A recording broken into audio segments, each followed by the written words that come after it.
கற்றது உலகளவாகவும் கல்லாதது கைமண் அளவாகவும் இருக்கட்டும்.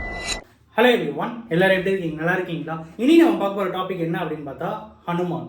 ஸோ ஹனுமான் அப்படிங்கிற அந்த பர்டிகுலர் கேரக்டருடைய சில இன்ட்ரெஸ்டிங்கான விஷயங்கள் தான் இன்றைக்கி நம்ம வந்து பார்க்க போகிறோம். நிறைய பேருக்கு ஹனுமான் வந்து பிரம்மச்சாரி அப்படின்றது தான் தெரியும்.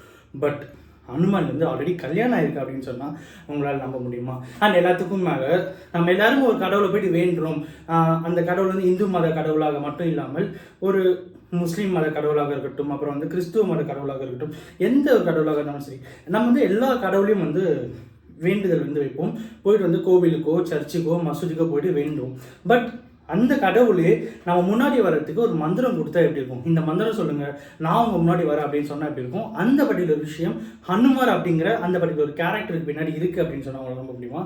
என்னடா சொல்ற, புரியல அப்படின்னு சொன்னீங்கன்னா, ஹனுமாரை நீங்கள் நேரில் பார்க்கணுன்னா 2 ரூல்ஸ் இருக்குது.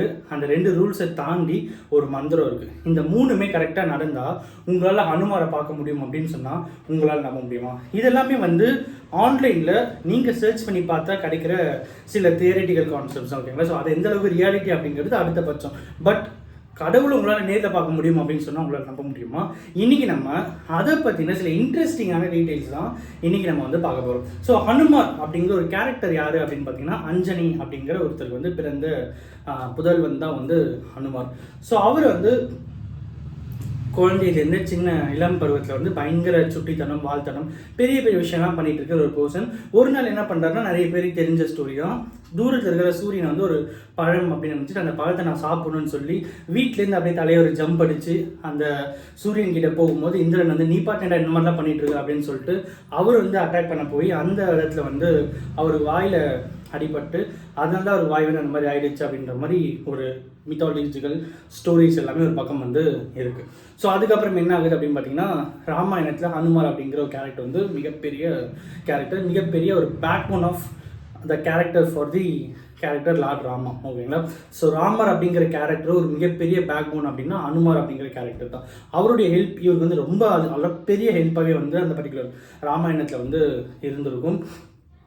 இங்கேருந்து தமிழ்நாட்டிலேருந்து இலங்கைக்கு போயிட்டு இலங்கையில் வந்து சீதையை பார்த்துட்டு அவங்கக்கிட்ட அந்த கன்னியாழியை கொடுத்துட்டு, ஸோ அங்கேருந்து அவர் இன்னொன்று வாங்கிட்டு அங்கேருந்து ராமாயணத்தில் தமிழ்நாட்டுக்கு வந்து ராமர்கிட்ட அதை காமிச்சிட்டு இந்த மாதிரி நான் சீதையை பார்த்துட்டேன் அப்படின்னு சொல்லி, ஸோ அதுக்கப்புறம் வந்து வார் நடந்தது எல்லா விஷயங்களும் நமக்கு தெரிஞ்ச விஷயங்கள் தான். பட் அதுக்கப்புறம் என்னாச்சு அப்படின்னு பார்க்கும்போது, ராமாயணத்தில் ராமர் வந்து ஜெயிக்கிறாரு. ராமர் ஜெயிக்கிறதுக்கு முன்னாடி ஃபர்ஸ்ட் என்ன ஆகும் அப்படின்னு பார்த்தீங்கன்னா, 14 வருஷம் வனவாசம். 14 வருஷம் வனவாசத்துக்கு என்ன ஆகும்னா, சீதையை வந்து ராவணன் வந்து கடத்திட்டு போயிடுவார். ராவணன் கடத்தி போகிறதுக்கு காரணம் வந்து ராவணோட தங்கச்சியை வந்து லக்ஷ்மணர் வந்து அசிங்கப்படுத்திருப்பார் அப்படிங்கும்போது அவர் அங்கே போயிட்டு சண்டை போடுறதுக்கு போகும்போது அங்கே வந்து சீதை அழகாக இருந்தாலும் அவங்கள வந்து தூக்கிட்டு வந்துடுவார்.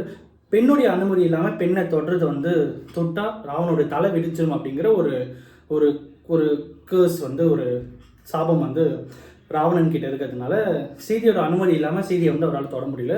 அதனால் வந்து ஒரு இடத்துல வந்து அவர் வந்து வைக்கிறாங்க, ஓகேங்களா?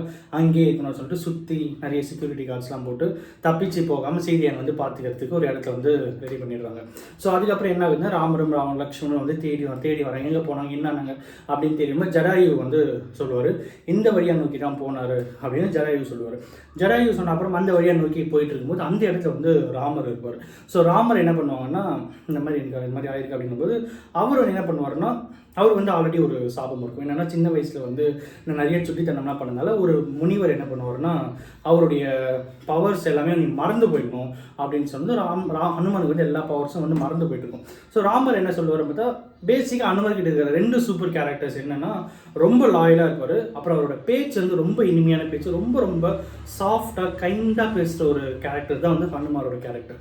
ஸோ அந்த மாதிரி இருக்கிற பர்சன் என்ன பண்ணால், ராமர் வந்து மோட்டிவேட் பண்ணி அவருடைய மறந்து போன எல்லா சக்தியையும் திரும்ப வந்து அந்த சாபம்லாம் வெளியே சாபம்லாம் திரும்ப வாங்கிட்டு எல்லா சக்தியும் ஹனுமாருக்கு கிடைச்ச அப்புறம் இங்கேருந்து பறந்து போயிட்டு சீதை எங்கே இருக்காங்க பார்த்துட்டு வருவார். ஸோ இது எல்லாமே நடக்கும். அதுக்கப்புறம் ராமாயணத்தில் வந்து பட்டாபிஷேகமாக நடக்கிற வரைக்கும் ராமாயணத்தில் நம்ம படித்த ஒரு கதையாக இருக்கும். ஸோ அதுக்கப்புறம் என்ன ஆச்சு அப்படின்னு பார்த்தீங்கன்னா, ஜலசமாதி அப்படின்வாங்க. ராமர் வந்து ஜலசமாதி அடைஞ்சிட்டாரு அப்படின்வாங்க. சீதை வந்து நெருப்பில் குதித்து அவங்க வந்து நெருப்பில் வந்து சமாதி ஆயிடுவாங்க.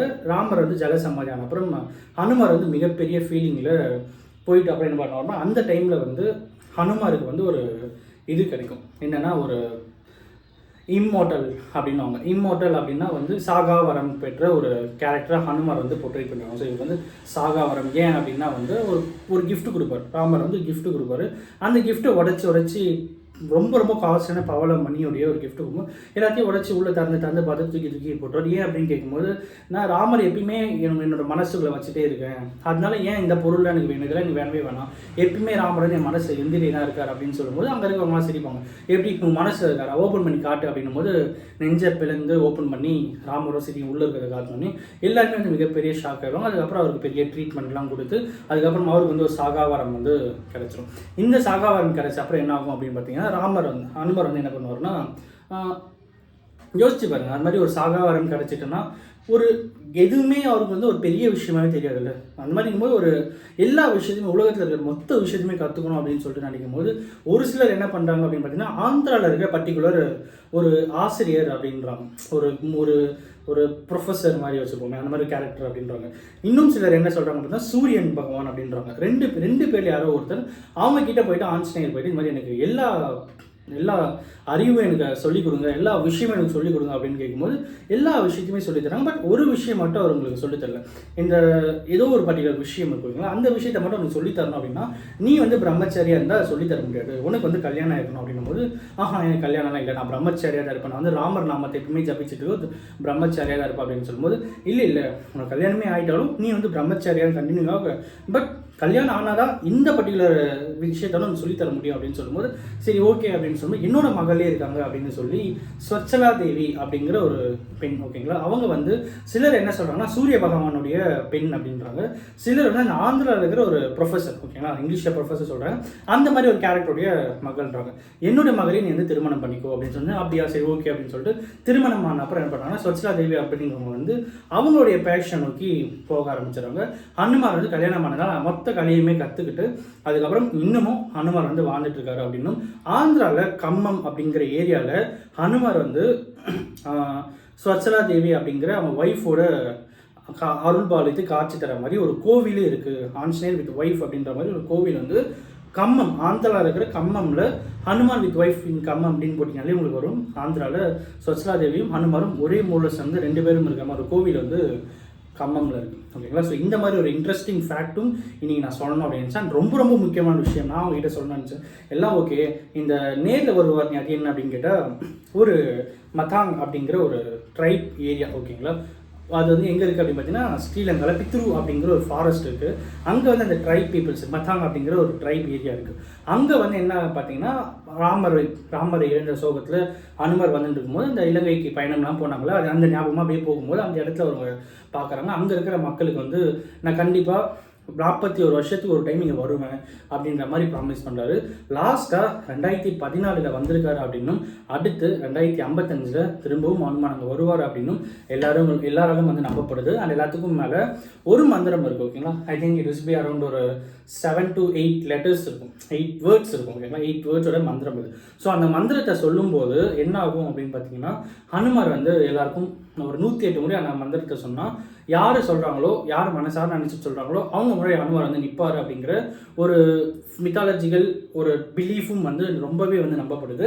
அண்ட் அங்கே இருக்கிறவங்க கேட்குறாங்க, இந்த மாதிரி இந்த மந்திரத்தை நிறைய பேர் மிஸ்யூஸ் பண்ண என்ன பண்ணுங்க அப்படின்னு கேட்கும்போது அப்படிலாம் இல்லை, இந்த மந்திரத்தை அவ்வளோ ஈஸியெல்லாம் மிஸ்யூஸ் பண்ண முடியாது. இந்த மந்திரத்தை சொன்னாலும் 2 கண்டிஷன் சாட்டிஸ்ஃபை பண்ணணும் அப்படின்னா, ஒரு கண்டிஷன் என்ன அப்படின்னு பார்த்தீங்கன்னா மனசார ஹனுமானை வேண்டிக்கிட்டு அந்த மந்திரம் 108 தடவை சொல்லணும் அப்படின்னும், 2வது செட் கண்டிஷன் என்ன அப்படின்னு பார்த்தீங்கன்னா அவங்களுடைய சுற்றி 1 கிலோமீட்டர் ரேடியஸில் யாருமே இல்லாத ஒரு இடத்துல நின்று அவரை பற்றி நின்று உட்காந்தோ அந்த மந்திரத்தை 108 முறை சொன்னால் மட்டும்தான் நான் வருவேன், ஒரு மின்னல் வேகத்தில் லைட்னிங் ஸ்பீடில் நான் வந்து அவங்க முன்னாடி நிற்பேன் அப்படிங்கிற ஒரு ஃபேக்ட்டும் வந்து சுற்றிட்டு இருக்கு. ஸோ ரொம்ப இன்ட்ரெஸ்டிங்கான சில விஷயங்கள் தான் இனி நம்மக்கிட்ட சொல்லணும் அப்படின்னு சொல்லி எல்லாத்துக்கும் மேலே இது வந்து ஒரு ரிலீஜியஸ் வீடியோலாம் கிடையாது. இந்த வீடியோ மூலிமா நம்மளுடைய டேக் என்ன அப்படின்னு பார்த்தீங்கன்னா, எவ்வளவுதான் பெரிய சக்திகள் இருந்து இழந்தாலும் அந்த அப்படிங்கிற லாயல்ட்டி, அப்புறம் வந்து ஒரு கைண்ட்னஸ், இது எல்லாமே வந்து மனுஷனுக்கு ரொம்ப தேவை அப்படிங்கிறது இந்த ஹனுமார் அப்படிங்கிற கேரக்டர் மூலிமா நம்ம டேக் அவே பண்ணிக்கணும் அப்படிங்கிறதுனால இன்றைக்கி இந்த வீடியோ நம்ம வந்து எடுக்கிறோம்.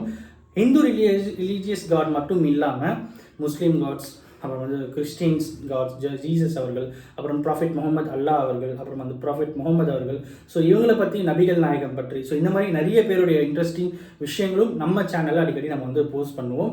ஸோ இது வந்து சும்மா ஸ்டார்ட் பண்ணியிருக்கோம். இன்றைக்கி அது இந்த சில விஷயங்கள்லாம் பார்க்கும்போது ரொம்பவே இன்ட்ரெஸ்டிங்காக இருக்குது. ஆஞ்சநேயருக்கு கல்யாணம் ஆயிருக்கு அப்படிங்கிறது, 41 வருஷத்துக்கு ஒரு டைம் வருவார் அப்படிங்கிறது ரொம்ப இன்ட்ரெஸ்டிங்காக இருக்குது. அதனால் இன்றைக்கி நம்ம அதை ஷேர் பண்ணோம் அப்படிங்கிறத இந்த விஷயம் ஷேர் பண்ணியிருக்கோம். ஃப்யூச்சரில் நெக்ஸ்ட் வீடியோஸில் அடுத்தடுத்து கண்டிப்பாக முஸ்லீம் அவர்களுடைய கடவுள்கள் பற்றியும் ஜீசஸ் அவர்களை பற்றியும் எல்லாமே வந்து நம்ம போஸ்ட் பண்ணோம் அப்படின்னு சொல்லி இந்த வீடியோ முடிக்கிறேன். இந்த வீடியோ ரொம்பவே இன்ட்ரெஸ்டிங்காக இருக்கும்னு சொல்லிட்டு நான் நம்புகிறேன். இந்த வீடியோ நான் ஒருத்தருக்கு நாலேஜ் ஷேர் இருக்கும்னு சொல்லிட்டு நான் நம்புகிறேன். தேங்க்ஸ்.